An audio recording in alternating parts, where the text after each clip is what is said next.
บุคคลนี้ท่านเป็นผู้ใดคือสิฮักน้องอาอายขนาดเนาะจับมือน้องอาอายอยู่หน้าเวทีห้องให้น้ำตาไหลน้องอาอายก็เซ็ตหน้าให้ผู้นั้นก็เซ็ตหน้าให้น้องอาอายเบิ่งแล้วภาพมีความสุขบ่เคยเห็น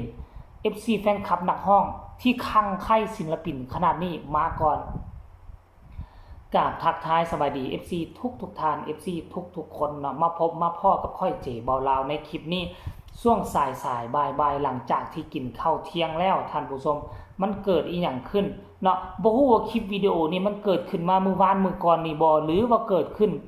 หลายเดือนแล้วอันนี้เจเบาลาวบ่ฮู้แล้วก็บ่ต้องไปสนใจว่ามันหลายเดือนหลายปีถึงว่ามันจะหลายเดือนหลายปีแต่ว่าเจเบาลาวออกมาประเมินแล้วเบิ่งแล้วคลิปนี้มันน่าสนใจหลายท่านผู้ชมเนาะก็มี FC แฟนคลับของศิลปินคนนึงก็คือน้องอาอายสกุลพรเป็นศิลปินอยู่ทางวงเสียงวีฮกนั่นเองท่านผู้ชมเนาะซึ่งค่อยติดตามน้องอาอายมาหลายครั้งหลายคราวและเห็นเหตุการณ์เป็นตาหน้าเขาเอิ้นว่าเป็นตาหน้างึดหน้างอมีคนไปยืนให้อยู่หน้าเวทีมีคนไปหาอยู่ทางหลังเวทีโปกมากหน้าหลายตาบางคนละได้มาเห็นน้องอาอายและสะอึกสะอื้นใจห้องให้น้ำตาไหลปลื้มปิติยินดีคือน้องอาอายเป็นเทวดาลงมาจุติคือน้องอาอายเป็นความหวังแห่งชีวิตของเขามาเห็นแล้วได้จับมือถือแขนน้องอาอายแบบนี้แหละคือว่าน้ำตายิงน้ำตาไหลท่านผู้ชมมันเกิดอีหยังขึ้นเป็นอย่างว่าศิลปินคนเดียวจึงเฮ็ดให้บรรดา FC แฟนคลับน้ำตาลงน้ำตาไหลเว้ามาแล้วค่อยกับเบิดแนวสิเว้าท่านผู้ชมเนาะค่อยเคยเห็นหลายคนหลายศิลปินก็มีแบบนี้แหละคนที่เขาคั่งไคล้แท้ๆนี่คือเขาฮักเขาหอมเขาปลื้มปิตินับวันอยากมาหา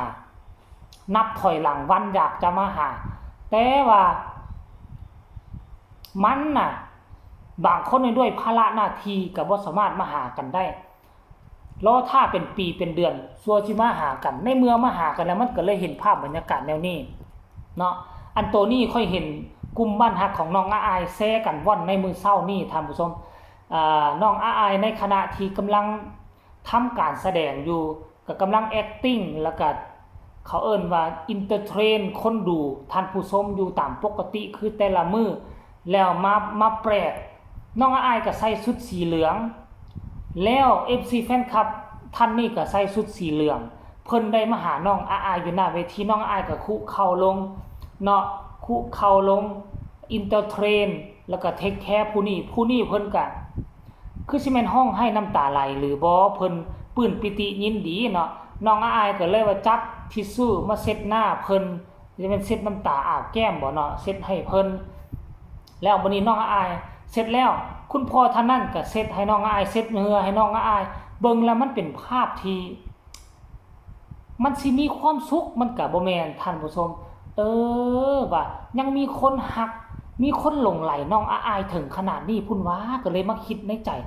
ก็สิคือค่อยเคยหลงไหลศิลปินคนนึงก็คืออุ้งอิงเพชรบ้านแพงท่านผู้ชมตอนสมัยค่อยติดหมอลำใหม่ๆน่ะค่อยติดตามอุ้งอิงเพชรบ้านแพงมื้อใดที่ค่อยบ่ได้เฮ็ดมื้อใดที่ค่อยบ่ได้เห็นคลิปค่อยคือนอนบ่หลับได้ค่อยจะเคลียร์โทรศัพท์จนไปฮอด 2-3 โมงกลางคืนตี 1 ตี 2พุ่นน่ะค่อยเคลียร์น่ะค่อยเคลียร์เบิ่งของพ่อองค์อิงคันบ่เห็นคลิปค่อยก็เคลียร์เบิ่งของพ่อกันใช้เคลียร์เบิ่งเพจรักของสาวน้อยเพชรบ้านแพงแล้วเอาไปเอามาแล้วสิเป็นคนผีบ้าสำบ่หลับบ่นอนท่านผู้ชมมันสิเป็นคือเจบ่ลาวติดตามศิลปินคนนั้นหรือบ่เนาะมาคิดพ่อแต่ค่อยบ่งึดบ่ง้อดอกค่อยก็เข้าใจลาวเพราะค่อยเคยเป็นคือลาวเทื่อนึงเนาะให้ทุกคนไปเห็นคลิปสั้นๆนี่ก่อนแล้วจึงมาพ้อกันในช่วงต่อไป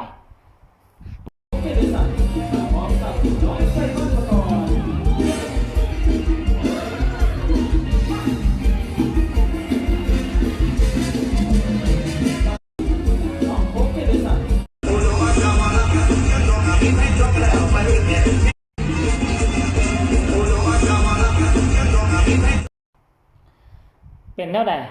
พ่อแม่พี่น้อง FC ของเจบ่ลาวทั้ง2ฝั่งของโดยเฉพาะคือ FC ของน้องอาอายสกุลพรเห็นรูปภาพนี้แล้วพวกเจ้าคิดแนวใดท่านผู้ชมมันคือว่าชีวิตของเขาเจอปัญหาอีหยังบางอย่างแล้วก็อาศัยเบิ่งน้องอาอายเบิ่งการแสดงของน้องอาอายของเสียงวิหกของแต่ละค่ำของแต่ละคืนเบิ่งแล้วพอมีกำลังวังชาที่จะคิดสู้การสู้งานมันเป็นแนวนั้นอีหลีได้บางครั้งน่ะหมอลำนี่นะ คนนอนป่วยอยู่ทั้งโรงพยาบาลก็ยังมีอิทธิพลต่อหมอลำท่านผู้ชมคนนอนป่วยอยู่ก็เป็นโรคร้ายระยะสุดท้ายต่างๆนานาต้องอาศัยเบิ่งศิลปินคนนี้เฮ็ดให้กำลังใจดีขึ้นมาบางครั้งโรคร้ายนะแพทย์หมอเพิ่นก็ว่าเป็นระยะสุดท้ายแล้วแพทย์หมอเพิ่นเอาบ่ได้แล้วก็อาศัยเบิ่งหมอลอกหมอลำเบิ่งศิลปินตัวน้อยเหล่านี้แล้วก็เฮ็ดให้มีกำลังวังชาจากมีโรคร้ายก็กลายเป็นความดีขึ้นมาทันทีกระทันหันเนาะสามารถลุกได้เดินได้กินข้าวกินน้ำเองได้อันนี้มันคือความมหัศจรรย์ของวงการหมอลำท่านผู้ชมไผบ่เคยเจอก็บ่ฮู้บางคนน่ะเป็นมะเร็งระยะสุดท้ายขอเพียงแต่มาขอเสื้อนั่นราคาเท่าใดก็อยากซื้อเอาเพื่อซื้อเอาไปใส่ว่าซั่นเด้คิดว่าซื้อเอาไปใส่แล้วตนเองจะดีความจริงแล้วนะโรคหายซำใดก็ยาบางทียาลวงเอาบ่ได้นี่นะกำลังจิตกำลังใจนี่นะมันสำคัญที่สุดกว่ายาดียาอย่างท่านผู้ชมเพราะฉะนั้นแล้วนะวงการหมอลำก็เป็นวงการหนึ่งที่เป็นยาดีที่ไปซุกยู่กระตุ้นให้คนที่เจ็บไข้ได้ป่วยให้คนที่สุขภาพบ่แข็งแรงได้เบิงแล้วได้ซื่นได้ส้มก็คิดไปต่างๆนานาโอ้ผู้นี้คือดีแท้เนาะคือมีบุญวาสนาแท้เนาะคือเป็นตาฮักเป็นตาแพงเนาะเฮาได้ส้มคนอื่นส้มศิลปินหมอลำเฮาก็กลับกายกับว่ามีความสุขบ่นี่มีกำลังใจสู้การสู้งานคือเจบ่ลาวคือกันสมัยก่อนเจบ่ลาวบ่ได้คิดจะเฮ็ดคลิปจะเฮ็ด YouTube ใดก็เป็นผู้ส้มผู้นึงเป็น FC เป็นผู้ที่ตามหมอลำคนนึงซื่อด้วยความปราบปลื้มด้วยความว่ารอคอยมาหลายฟ้า10 ปีสัวสิได้เจอกันค่อยเข้าใจคุณพ่อท่านนี้ก็ตามที่ค่อยไปไล่เบิ่งเฟซส่วนตัวของเราเนาะก็เห็นเราติดตามมานานเราเฮ็ดแคปชั่นต่างๆเราโพสต์แล้ว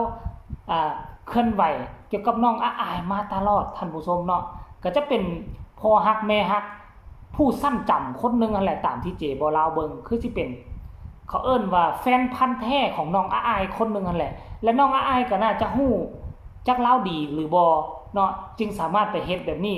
ไปกระทำแบบนี้ได้น้องอายก็เทคแคร์ในเมื่อเพิ่นมาเทคแคร์เขามาปลื้มปิติยินดีห้องให้อยู่ต่อหน้าเฮาอายก็เทคแคร์เอาใจใส่ลาวแต่ว่าบ่สามารถพูดคุยกันได้เพราะว่าน้องอายคณะนั้นกำลังห้องรำทำเพลงกำลังทำการแสดงอยู่ก็เลยแสดงทีหน้าท่าทางและการเคลื่อนไหวนะเฮาเบิ่งละ2คนก็โอ้ยอยากให้น้องอายมี FC แฟนคลับมีพอฮักแม่ฮักคือกับบุคคลนี้เนาะชีวิตของน้องอายคือสิมีกำลังอกกำลังใจมีผู้พักดันเนาะอยู่เบื้องหลังที่แข็งแกร่งกว่านี้นะท่านผู้ชมเนาะเอาคลิปนี้ก็ขอฝากฝังไว้สำนี้ฝากทุกคนกดไลค์กดแชร์กดติดตามเพื่อจะบ่พลาดในคลิปต่อไปที่สำคัญอย่ากดข้ามโฆษณาเนาะไผมีคำตำหนิติชมคำคิดคำเห็นแนวใดต่อเหตุการณ์นี้ต่อวิดีโอนี้ก็ให้ทุกคนคอมเมนต์มาเนาะพบกันใหม่ในคลิปหน้าสำหรับคลิปนี้ก็บ่เว้ายาวแล้วเนาะขอกล่าวคำว่าสบายดี